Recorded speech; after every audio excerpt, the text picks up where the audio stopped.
2 at 11. Welcome back. Today we are talking about ways to help your kids do better on the SATs. Yes, this is a big one. We've also got some tips for your students to help them get better scores on that big test as well. We are joined now by Andrea Katsikas of Mindworks Prep. Thank you so much for being here with us. Thanks for having me. So a lot of parents just perked up and their kids' ears perked up as well because this is a really stressful time. I mean, we were joking. 7 times a year, though, you say. It's stressful. Yeah, it's stressful. I think the parents get more nervous than the students. Yeah. The phone calls I get from parents, even friends of mine whose children are taking the SATs, that's when I can really feel the nervousness, when they really open up to me and they say how stressed they are about it. Because, you know, this is their child's future. So we take that very seriously. But in general, the more prepared you are, the better you're going to be at this, obviously. What are some of the things that you can do, just general tips for kids and parents? We recommend the earlier you start, the better, because it's really a marathon and not a sprint. So students typically start taking it their junior year. Okay. So, but their junior year, they have AP tests. They also have, they might be working a job by then. They might have more additional extracurricular activities than they had earlier. So they have to add SAT prep on top of that, or ACT prep. So we recommend starting even earlier than that. If you haven't, though, it's okay. There's still time. And but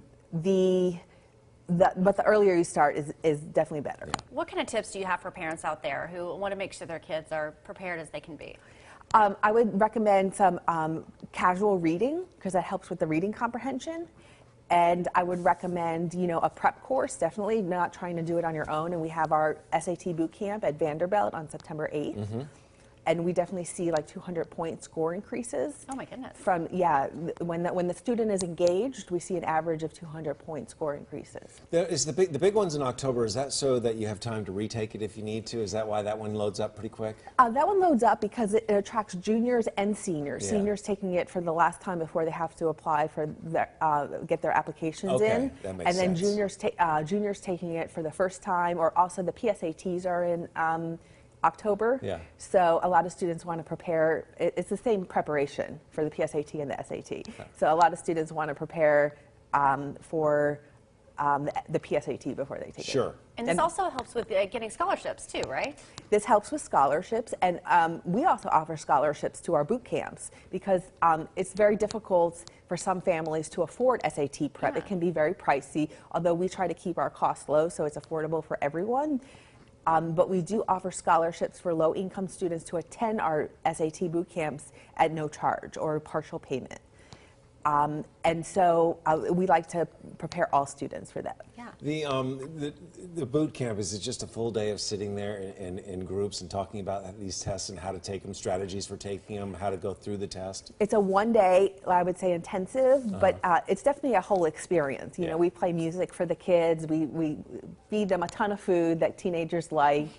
And they get to meet students from all different schools. They love that. They connect on Snapchat and different things. And they meet students from different counties, you know. Typically, we have over 25 to 30 different high schools there represented, and we can have up to 5 different counties. They drive from like an hour away to get there. Do you see a lot of kids wanting to do this? Do you see kids being interested, not just their parents pushing them into this? Some want it. If they visited colleges or something, they definitely want it when they see what the end goal is. Some of the parents are pushing them, so if you're pushing your child, it's okay.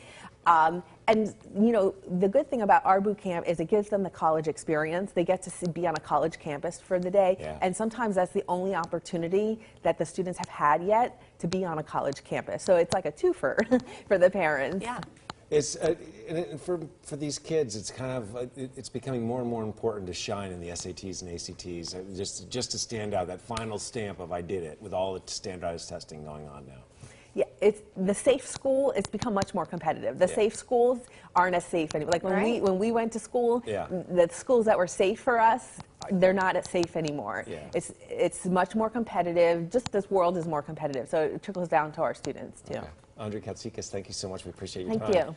All right, sign up. It's coming up. There you go. So September 8th is when the class is, and then the October testing, Davis.